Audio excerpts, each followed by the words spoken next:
Question number 2 is E and F are points on the side PQ and PR respectively of a triangle PQR. एक triangle है PQR, तो हम साथ साथ draw करते चलते हैं जिससे इजीली समझ आ जाएगा। एक ट्राइंगल है PQR. E and F are points on the side PQ and PR. PQ side पर एक पॉइंट है EF एंड PR साइड पर एक पॉइंट है F. ये यहां पर पॉइंट है एक E और यहां पर एक पॉइंट है F. For each of the following cases state whether EF parallel QR. यहां पर हमें साइड्स की कुछ मेजरमेंट दी है। अब इस मेजरमेंट के अकॉर्डिंग हमें बताना है कि ये जो EF है, अगर हम इसको ज्वाइन करें, ये जो EF लाइन बनेगी, क्या ये EF QR के पैरेलल होगी? तो EF QR के पैरेलल कब होगी? अभी हमने BPT पढ़ा था, अगर हम उसका हम कन्वर्जन देखें तो सबसे पहले हम BPT की बात कर लेते हैं कि तो क्या थी हमारी थ्योरम कि जब एक ट्राइंगल में किसी साइड के पैरेलल साइड हम एक ड्रॉ करते हैं जो कि अदर टू साइड्स को पॉइंट्स पर कट कर रही होती है, तो वो लाइन जो होती है वो थर्ड वाली लाइन की पैरेलल होती है। तो क्या होता है, साइड्स का जो रेशो होता है वो इक्वल होता है। फिर ये लाइन अदर टू साइड्स को इक्वल रेशो में डिवाइड करती है। हमने फर्स्ट क्वेश्चन में भी किया था, हमने थ्योरम में भी पढ़ा था। तो अभी यहां पर उसका कन्वर्जन है। अभी तक हमें पता होता था कि भाई ये जो लाइन है ये इसके पैरेलल है, बट अभी हमें बताना है कि क्या ये लाइन इसके पैरेलल है। तो वेरी इजी हम बता सकते हैं, अगर हमारा इस साइड का इन दोनों साइड्स का रेशो इन दोनों साइड्स के रेशो के इक्वल आता है तो यस EF पैरेलल QR। तो हम पहले फाइंड कर लेते हैं। तो क्या क्या गिवन है हमें? PE is 3.9 centimetre. तो हम नोट डाउन कर लेते हैं, PE कितना है हमारा? 3.9 centimetre. EQ 3 centimetre, EQ 3 centimetre. PF is 3.6 centimeter and FR is 2.4 centimeter. अब हम इनका एक बार रेशो चेक कर लेते हैं कि क्या इनका रेशो इक्वल आ रहा है। So now PE upon EQ करके देख लेते हैं हम, and here PF upon FR। इनकी वैल्यूज पुट कर लेते हैं। PE is 3.9 and EQ is 3. PF is 3.6 and FR is 2.4. अब चलो इनको कट कर लेते हैं, क्या पता कट करके रेशो इक्वल आ जाए। 3 1 जा 3, 0.33 जा 9। यहाँ पॉइंट से पॉइंट दोनों ही 12 के टेबल में आते हैं। 12 2 जा 24, 12 3 जा 36। यहाँ आया आपका 1.3 और यहाँ अगर हम 3 को 2 से डिवाइड भी करेंगे तो क्या आएगा? 1.5। तो क्या ये रेशो इक्वल आया है? नहीं आया है, डज नॉट इक्वल टू है ना। तो हम क्या लिखेंगे यहाँ पर? thus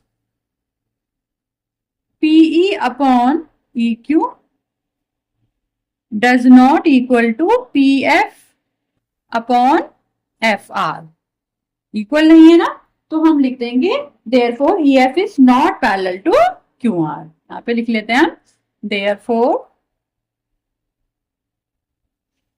EF is not parallel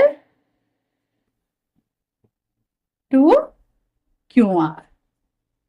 This is the answer। करते हैं इसका second part.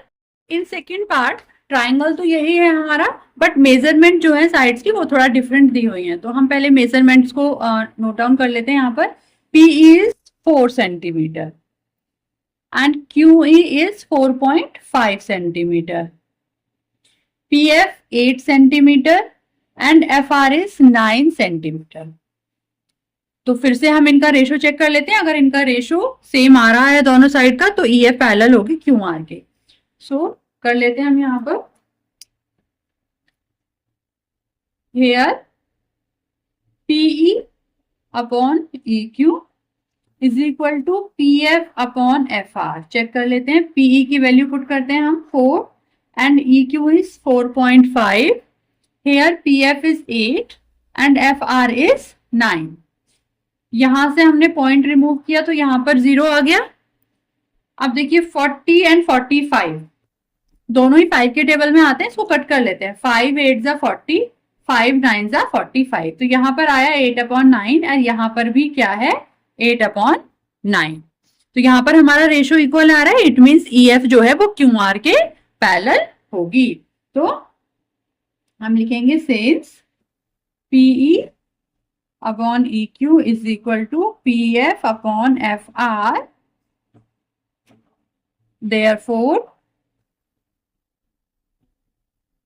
EF parallel QR. This is the answer. करते हैं third part.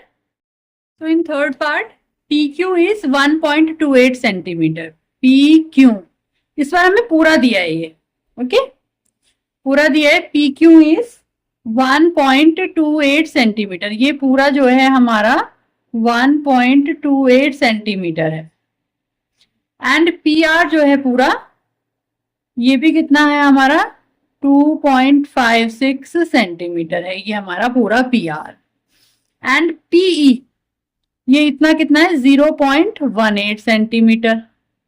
And PF is 0.36 centimetre. तो थोड़ा सा कंफ्यूजिंग लग रहा होगा कि मैम पहले तो PE एंड EQ ये गिवन होता था, PF एंड FR गिवन होता था, बट इस बार PE PF है और एक पूरा EQ ना होकर पूरा PQ है और इधर भी FR ना होकर PR है। तो देखिए रेशो पे कोई इफेक्ट नहीं आएगा। जिस तरह से रेशो आप इधर लेंगे उसी तरह से रेशो आपको इधर लेना है, सिंपल। अगर हम इधर लेते हैं PE अपॉन PQ तो इधर भी ऐसा लो PF अपॉन PR, या यहां पर अगर आप लेते हैं PQ अपॉन PE तो यहां पर भी PR अपॉन PF। साइड का रेशो सेम आना चाहिए अगर ये पैरेलल है तो यहां पर फिर हम लेते हैं PE।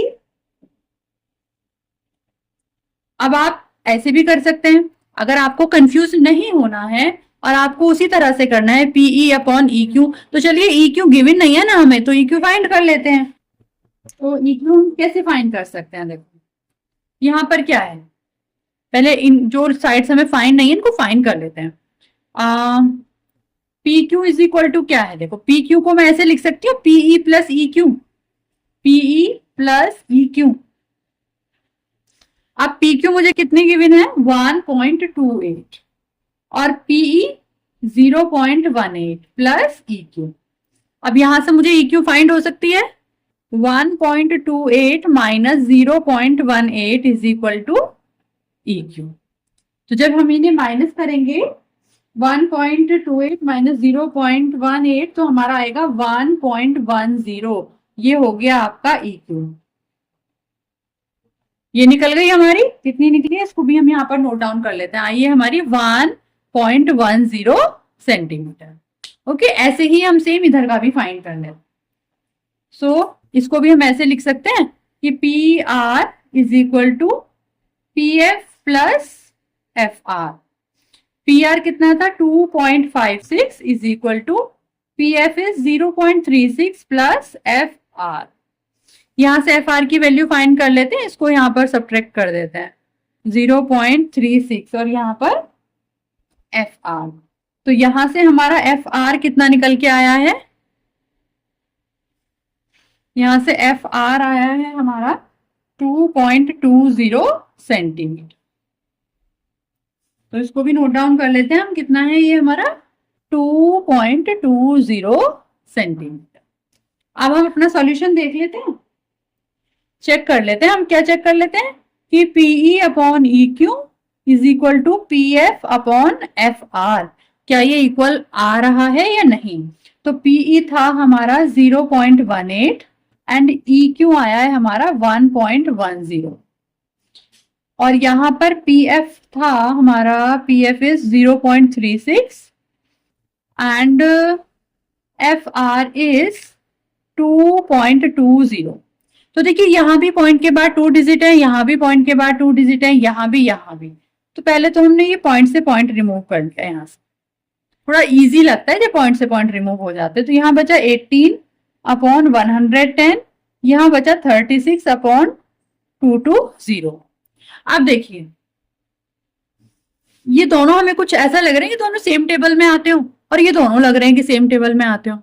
तो क्या करूं मैं, इसको इधर क्रॉस मल्टीप्लाई कर दूं, इसको इधर भेज दूं, इसको इधर भेज दूं, क्या फर्क पड़ता है ना। 18 अपॉन 36 और यहाँ पर 110 अपॉन 220। तो देखो 18 2 जा 36 एंड 110 2 जा 220।